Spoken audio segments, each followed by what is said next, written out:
I'm Danny Otto. Welcome into an all-new episode of That Recap Show. Now, before we get into the episode, just want to issue major spoiler alert. We are going to be going over everything that happened in the Season 2 finale of the What If series. So if you haven't watched that episode yet, you may want to pause this video, head over to Disney+, check that episode out and the rest of the season, and then come back and enjoy the breakdown. Now, with that out of the way, let's start the show!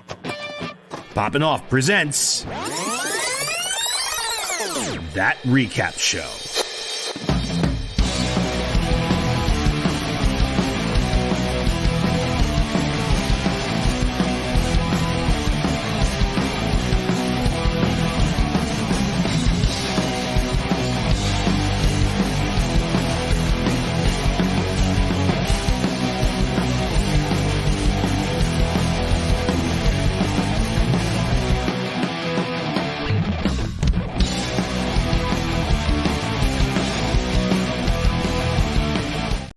All right, joining with me to break down everything from the Season 2 finale of the What If series, it's Johnny Rico!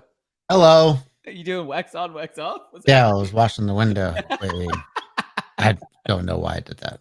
Well, I mean, look, it's the last episode of the season. Can't hold anything back, right? Yeah. So, Season 2 finale, yeah. Yeah. Look, I just have to say this. This season has brought so many really cool moments and really cool stuff. Like, I'm sad to see it go. I was saying this last episode. I'm sad to see it go. I mean, I'm excited for the next season and what that's going to bring and more questions and more stuff. But one of the coolest things from this episode was when we got all the different heroes and villains being released from the little capture cubes and everything. And just like, I mean, they were split-second scenes, but just you could pause it and just see so many different ones. Like we were talking about it before we even started recording. Like half the time we didn't know if it was a villain or a hero because there's so many times where Thanos even was a good mix of both. Yeah. So it was like, we don't know who's fighting who, what's going on, anything's going to happen. Like it was fun. It was a fun scene and it was fun to kind of pause it and just kind of look really quick around things. And just, yeah, I wish we got more scenes of that just because it would have been interesting to kind of give it another look. And that rocket was insane. But you know what I mean? It was just really cool to be able to see all of that. And, to think that, animators had to take the time and draw out every single one of those characters and just kind of be like, okay, who's going to be in the scene? All right. Okay. This one. Okay. Who else? It's the hundreds of characters that were in that scene. That was insane. There's so much to talk about and unpack from this episode. But before we get into any of that, Rico, what were some of your instant reactions from the season 2 finale? Yeah, this was a jam-packed finale of with a lot of little Easter eggs and just a lot of action in general. But this is such I feel like a minor thing. It feels like, but something I've always really enjoyed that Marvel's been doing a lot lately is how they play around with their opening fanfare. The Marvel Studios logo that plays before. This whole season we've been kind of getting a short and condensed version where it's kind of a sketched out version of the Marvel Studios logo. And then they kind of waited until this last episode to do the full on. They kind of do the pan out through the lettering, and then they reveal the Marvel Studios. But this time, instead of the usual footage from the movies and the live action shows, it's just chock full of designs from What If. And some of them are in a sketch design kind of a thing, and then straight up footage from the show itself, past episodes.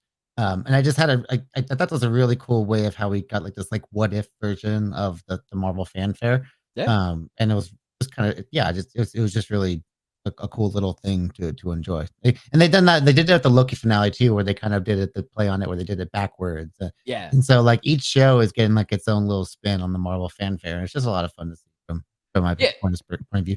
It's another fun detail into this, and you can really tell with not only with the I was talking about with the scenes with all the heroes and villains and stuff like that, but attention these kind of details in something as simple as the fanfare. Half people who's watching it are just all right, that's fanfare. But that that really shows how much kind of thought, how much care goes into every episode, how much, like, you know what I mean? Like how much interest goes into every episode and stuff like planning and stuff like that. It's really cool that you pointed out. I mean, you pretty much have been the one who points it out every single time, and I catch it, but I didn't even think about it until after. Like I didn't even think about it in the Loki one until you pointed it out. Like not right now, but when we were recapping Loki. Yeah, it's all almost like kind of subtle hints of what you're about to watch because everything's kind of there's always hints of foreshadowing in some way in these shows, and you gotta look in the little details for it. And when you find them, it just makes you appreciate them even more. Absolutely, yeah, definitely. Do you want to get to some big takeaways? Awesome. All right, I'm gonna give up big takeaways. So much fun in this, this episode. Like I said, there's so many little things that I could touch on, just like what you were saying, with like the little Easter eggs and the little things. I just have to say, right off the bat, what I thought was really funny was when we had like a big villain come up and you go, oh shit, this is gonna be tough, and then it's just like poof, gone. Like it's just like over and over again. I thought that was hilarious, but things got ridiculous real quick. And that fight scene, all I could think about during the fight scene between, I guess we can call her Infinity Carter. I'm not sure exactly what to call her. I would have a pop of her if one existed yet. But I can Photoshop something here.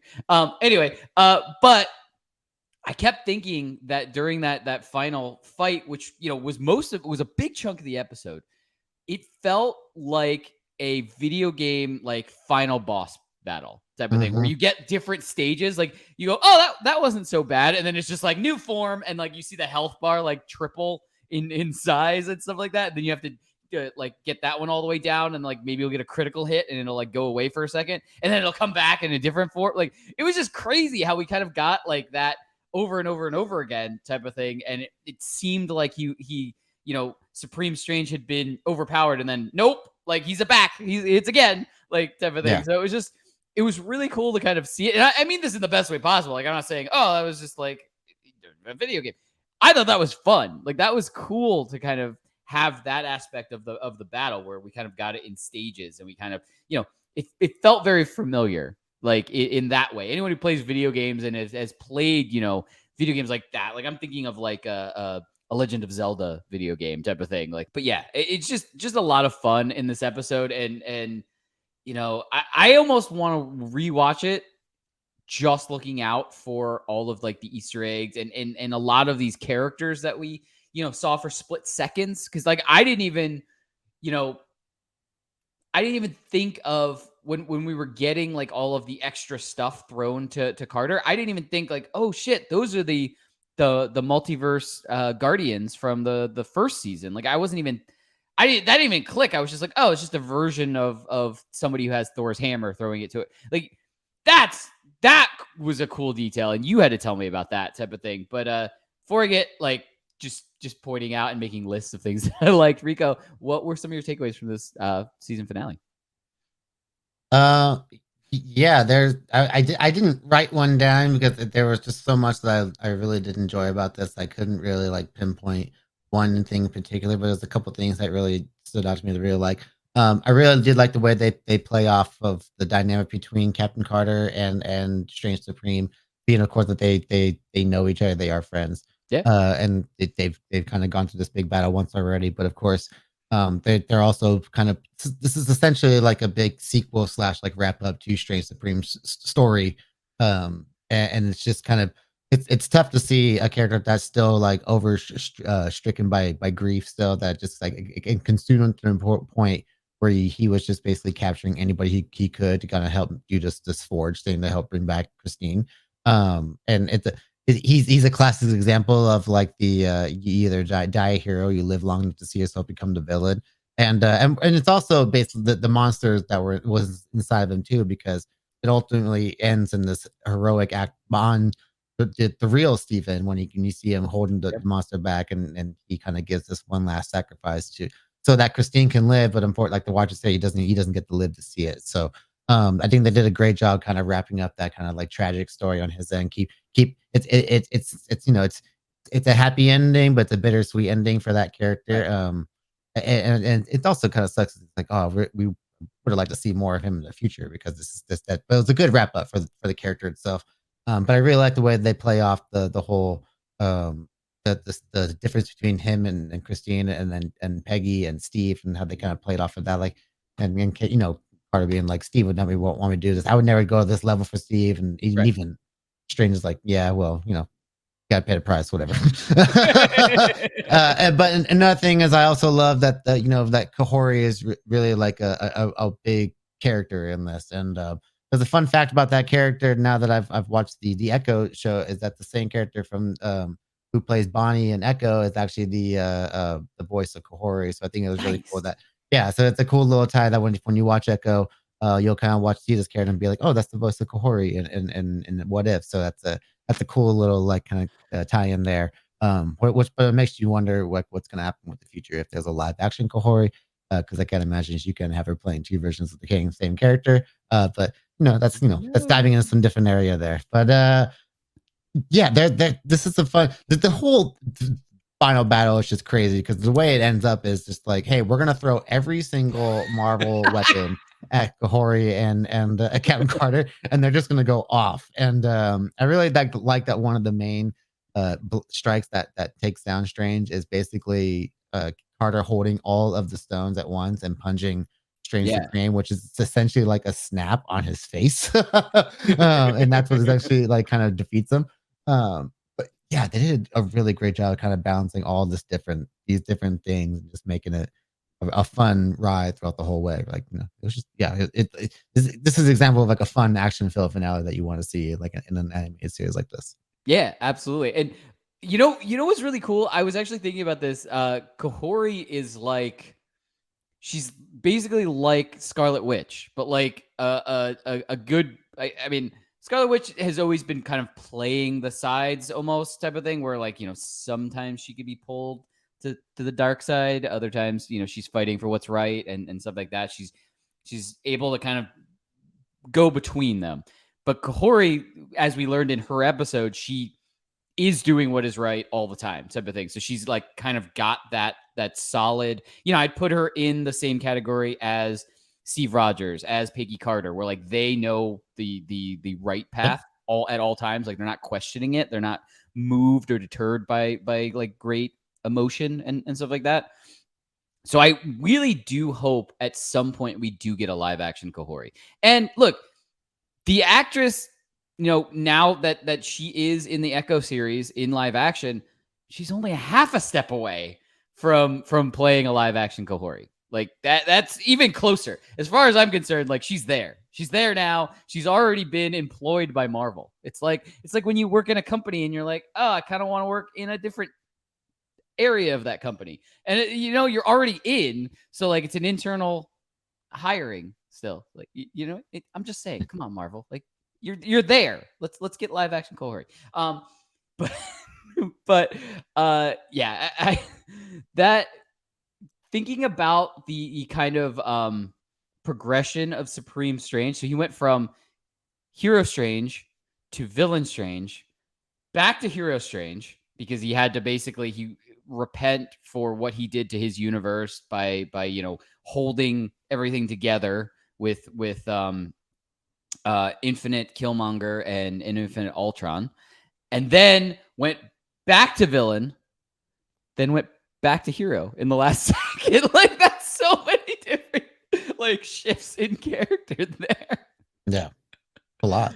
Yeah, and it's funny that we got it, over the course of 2 full seasons. Just like you said, it was a very good bookend, I guess, of that. But we also have, we have the door open, not for Supreme Strange, but for this Captain Carter that we've been following since season 1, because now she is teamed up with the Watcher, and he's like, "Oh, you want to go back to let's get you back to your universe," but she's like, "Yeah, we can take the CNET route." So like I'm interested to see like, where they're gonna stop, or if she's gonna if it's just gonna be both of them narrating type of thing. Like I think that would kind of be cool if it's kind of them talking back and forth in like the next couple episodes or something like that. But before I get too far into talking about that, Rico, do you want to get into predictions? Let's do it. Awesome. All right. I don't normally do this. I'm sorry, but I'm gonna kick off predictions. because I have a question. I have a question for predictions. So we have that, and as we have, the Watcher and Peggy Carter kind of, drifting off into, eventually she's going to go back to her universe, but like we're going to take the scenic route. We have them going towards, I guess, the multiverse tree of life that we got. Yeah, that we got in the season finale, hopefully, maybe series finale of the Loki series, where he is at the center of it, basically. So my question is, so does that mean, like, is that a direct reference to that? Like, is Loki in there? Like, are we gonna get like some kind of crossover, like moving forward? Like, what is happening? I'm very interested. Like, I want to know. Like, do you have any insight on this? Like, I was just staring at my screen, going, that's it. That's Loki season finale. That's it. Loki's in there, type of thing. Yeah. Yeah, that is. It shows that hey, if it's the MCU, man, it's all connected. Like, even though this has always been like this show that we're watching stories on different universes, it's connected. Like, there's the reason why we're watching this, and it right there they just gave us the versatilities, and I think with the fact that we got it so close to the end of Loki season 2, like, just we didn't happen that long ago, so it's so fresh, and usually we don't get stuff that ties together that quick. It feels like. It just, I think that they're just these are really the first building steps of like one of maybe many teams that we're gonna see in this kind of multiversal war to come. I think Loki eventually teaming up with the Watcher and Captain Carter just kind of makes sense to me. Yep. And that's kind of good, and maybe Kahhori as well. I would have to imagine like there's a there's a lot of potential right there just in that regard when it comes to the wider MCU. I think that's a good way to start. Like, that's just a good way to transition those characters into the mainstream MCU. That's your gateway, I would imagine.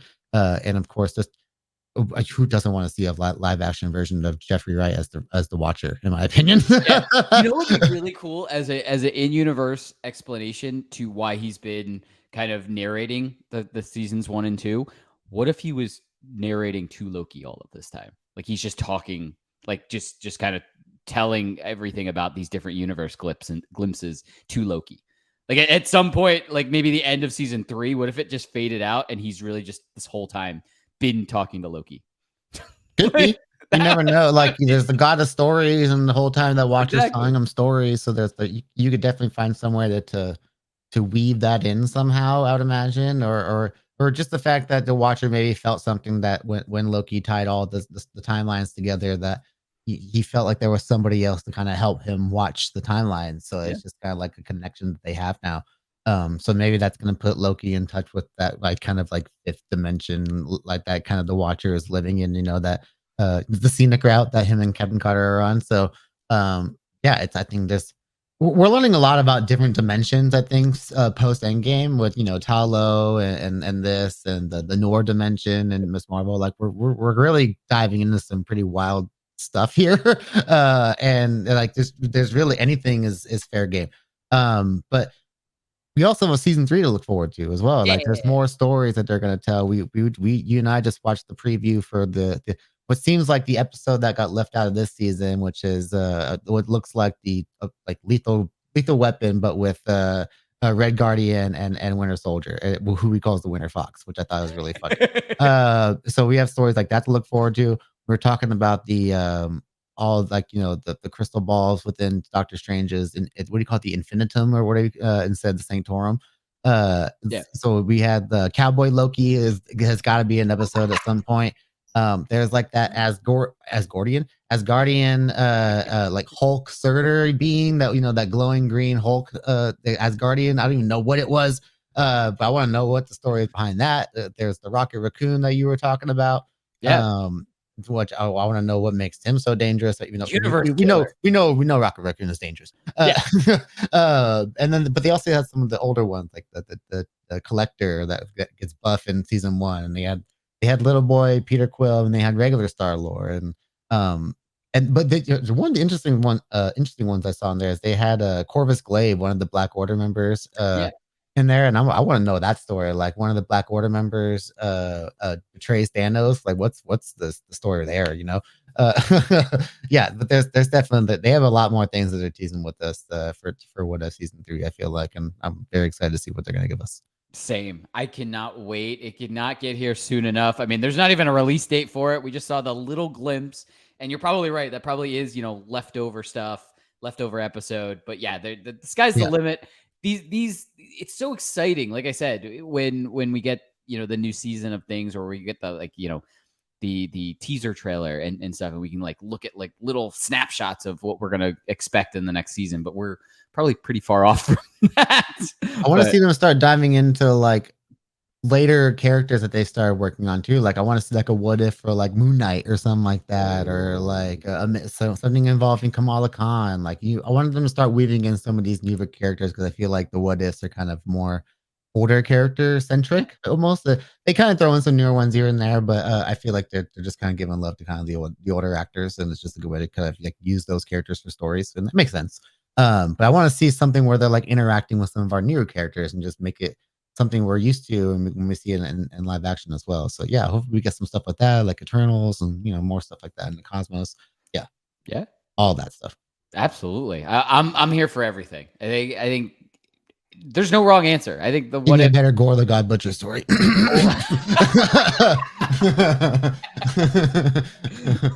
But as we always say, that's what we think. Let us know in the comments below. What did you think of season 2? And especially, what did you think of the season 2 finale? And what are you excited to hopefully see explored in a season 3? And as always, don't forget, subscribe, and turn on notifications to hear about all of our latest audio and video podcast releases. Bye, everybody! Poppin' Off presents That Recap Show.